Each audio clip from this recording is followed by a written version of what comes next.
Fort Donelson, and Fort Henry. With Kentucky's decision to not join the Confederacy, Southern military leaders were forced to create key defensive positions along the Tennessee and Cumberland rivers. Forts Henry, Hyman, and Donelson were devised to protect western Tennessee from Union forces using the Tennessee and Cumberland rivers as approach avenues. Unfortunately for the Confederacy, there were few good locations to choose from along the two rivers. Henry Halleck approved Brigadier General Ulysses S. Grant's plan to move swiftly to attack Fort Henry before Confederate reinforcements could arrive. As Grant's two divisions began their march south, gunboats under the command of Flag Officer Andrew H. Foote proceeded down the river to attack the Confederate forces on the Tennessee River. In a swift exchange of gunfire, Forts Hyman and Henry quickly fell to the Union gunboats on February 6, 1862. Now consolidated around the two former Confederate forts on the Tennessee River, Grant was determined to move quickly on the much larger Fort Donelson, located on the nearby Cumberland River. Poor winter weather and late arriving reinforcements and difficulties in moving ironclads to the Cumberland all delayed Grant's departure for Donelson. He wished that he would be able to get there before the 8th of February. On February 11th, Johnston appointed Brigadier General John B. Floyd as the commander of Fort Donelson and the surrounding region.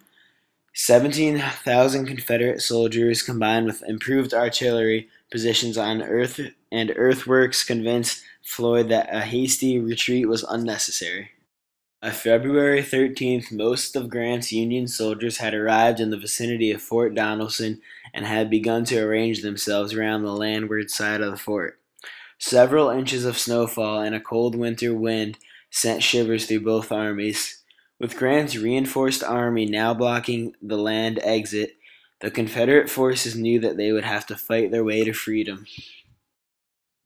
On February 14th, Foote's ironclads moved upward to bombard Fort Donelson. It led to a Union defeat on the Cumberland, because many of Foote's ironclads were heavily damaged in the attack, and Foote himself was wounded in the attack. Grant's soldiers could hear the Confederate cheers as the Union gunboats retreated. With Grant now making a new extended plan, the Confederate leaders had also devised a new plan to move all the forces they could to the Union right and to force an open path of escape. Early on the morning of February 15th, the Confederate assault struck the Union right and drove it back from its positions on Dudley's Hill. Brigadier General John McClellan's division attempted to reform their lines, but the ongoing rebel attacks stopped them from doing that. Disaster loomed for the Union Army. But in what would become the most oddest and most improbable acts on any Civil War battlefield, Confederate Brigadier Gideon Pillow, sensing a complete victory over the Union forces, ordered the attacking force back to their earthworks, thereby abandoning its hard-fought gains of the morning. Grant, who had hurriedly returned to the front, ordered Brigadier General Lew Wallace and McClellan to retake their lost ground, then rode to the Union left. The only thing that was stopping Smith's division was the onset of darkness. During the night of the 15th and 16th, Confederate leaders discussed their options. Despite many agreements, it was determined that surrender was the only visible option for the Confederate Army. Generals Floyd and Pillow managed to make various excuses and cross the river to safety.